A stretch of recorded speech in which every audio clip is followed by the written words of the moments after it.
The annual partners' dinner at Morrison & Wells Law was my mother's favorite stage.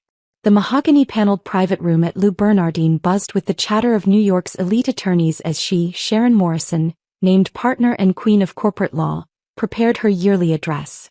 "Another record year," she beamed, champagne flute raised. "Our firm has handled mergers totaling over $50 billion. Her perfectly tailored Chanel suit matched her perfectly practiced smile. Though success isn't guaranteed for everyone. Her eyes landed on me, sitting quietly at the far end of the table. I took a small sip of water, checking my phone discreetly. "My daughter Sarah," she continued, her voice dripping with practiced concern, "is still between opportunities. Can't even get hired, poor thing. Despite her Harvard law degree." The partners exchanged knowing looks. After all, Sharon Morrison's unemployed daughter was a favorite topic of gossip. "Have you tried the public defender's office?" Margaret Wells, my mother's co-partner, asked with fake sympathy. "They're always hiring." I checked another message on my phone.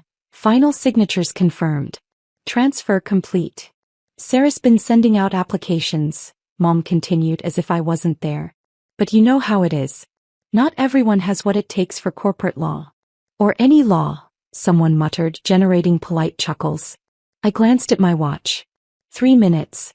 Perhaps if she'd accepted our summer associate position, Mom sighed, instead of wasting time with that little... What was it, dear? Legal tech startup. Global Legal Solutions, I said quietly, watching the time. "Ah yes, another failed startup." Mom shook her head. "You know, Sarah, it's not too late to let me make some calls. Even a junior position at a smaller firm." My phone vibrated. "Stock transfer complete. Announcement ready." "Actually," I said, standing slowly, "I have an announcement about Global Legal Solutions." Mom's smile tightened. "Sarah, please. Not another startup pitch. These are serious attorneys here." "Oh, this is very serious," I replied, just as her secretary burst through the door, face pale. "Ms. Morrison. The global merger. It's complete. But something's wrong. The ownership. It's..." "What about it?" Mom snapped, annoyed at the interruption. "All the shares," her secretary stammered. "They've been transferred to Global Legal Solutions." The room went silent. Mom's champagne glass froze halfway to her lips. "That's right," I said, pulling out my tablet.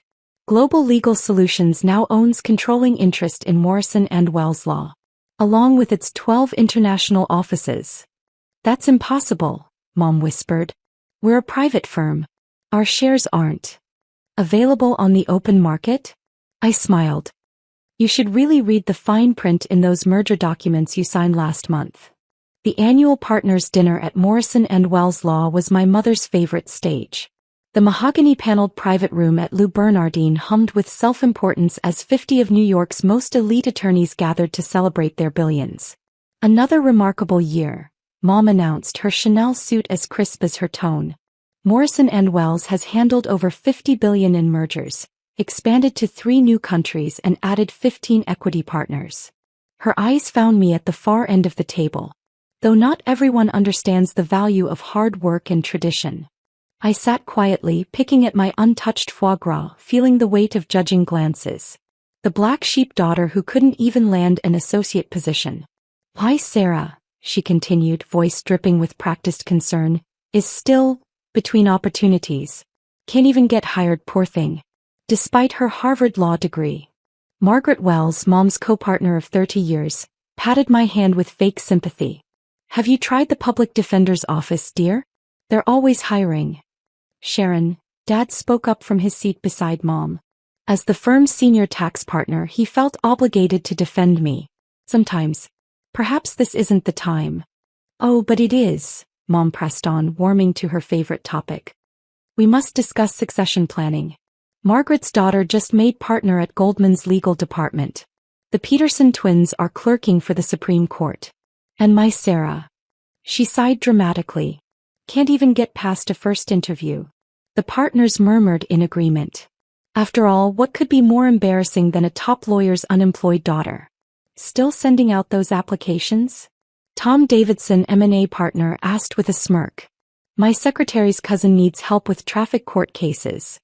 I checked my phone discreetly. Final signatures confirmed. Transfer complete. If she'd just accepted our summer associate position, Mom continued as if I wasn't there. Instead of wasting time with that little, what was it again, dear? Legal tech startup. Global Legal Solutions, I said quietly, watching the time.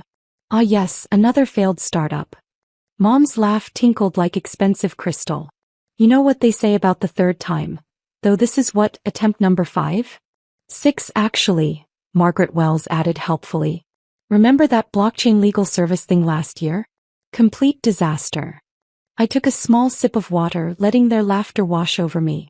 My phone buzzed again. Stock transfer complete. All subsidiaries confirmed. Sarah, honey, Mom leaned forward, her voice carrying to every corner of the room. It's time to face reality. Not everyone is cut out for real legal work. Even with a Harvard degree, some people just lack that essential quality. That killer instinct. Speaking of killer instincts, I said softly, standing up. I have an announcement about Global Legal Solutions. Mom's perfect smile tightened. Sarah, please. Not another startup pitch. These are serious attorneys here. Oh, this is very serious, I replied just as her secretary burst through the door, face ghost white. Ms. Morrison. The global merger. It's complete. But something's wrong. The ownership. It's. What about it? Mom snapped, annoyed at the interruption of her moment. All the shares, her secretary stammered. They've been transferred to Global Legal Solutions. The room went deadly quiet. Mom's champagne glass froze halfway to her perfectly painted lips. That's right, I said, pulling out my tablet. Global Legal Solutions now owns controlling interest in Morrison & Wells Law, along with its 12 international offices, 30 subsidiary firms and, I paused for effect, all partner voting rights. That's impossible, Mom whispered. We're a private firm. Our shares aren't available on the open market? I smiled, savoring the moment. You should really read the fine print in those merger documents you signed last month. The ones you were too busy to review personally because what was it? Some things are beneath a named partner's attention. Mom's perfect composure cracked as she grabbed the tablet from her secretary. This can't. We have safeguards. The partnership agreement was amended last month. I finished smoothly. Remember that routine update you all signed?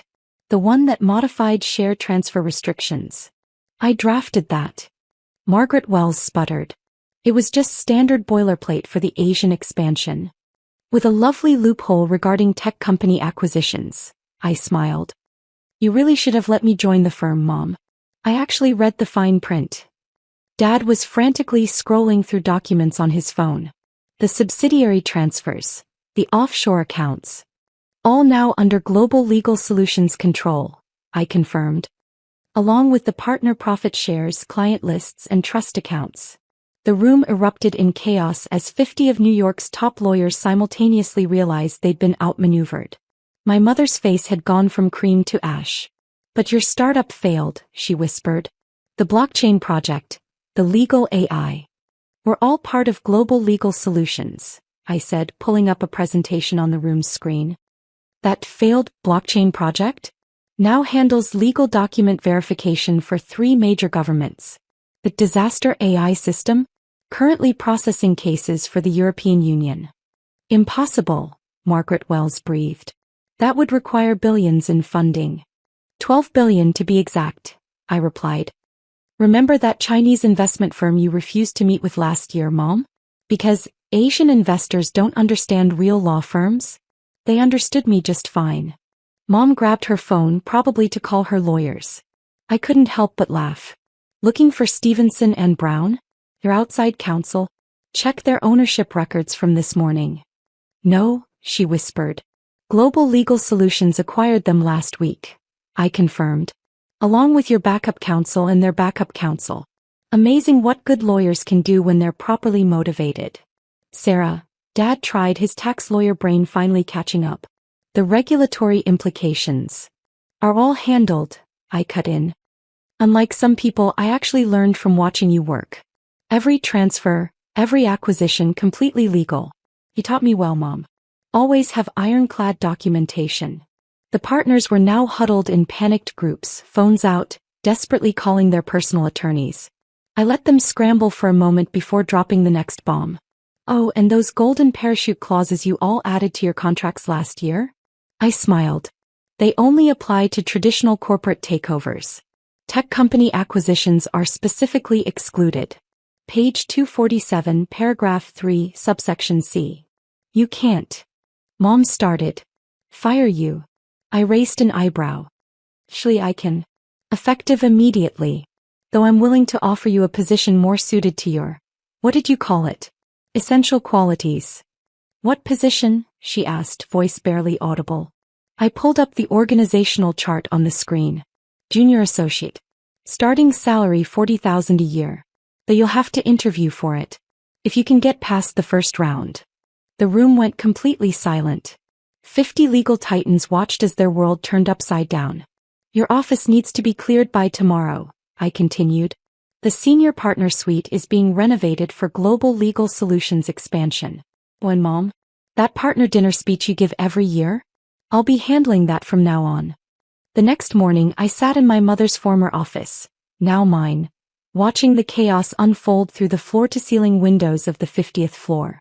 Former partners hurried past, boxes in hand, as security supervised their exit.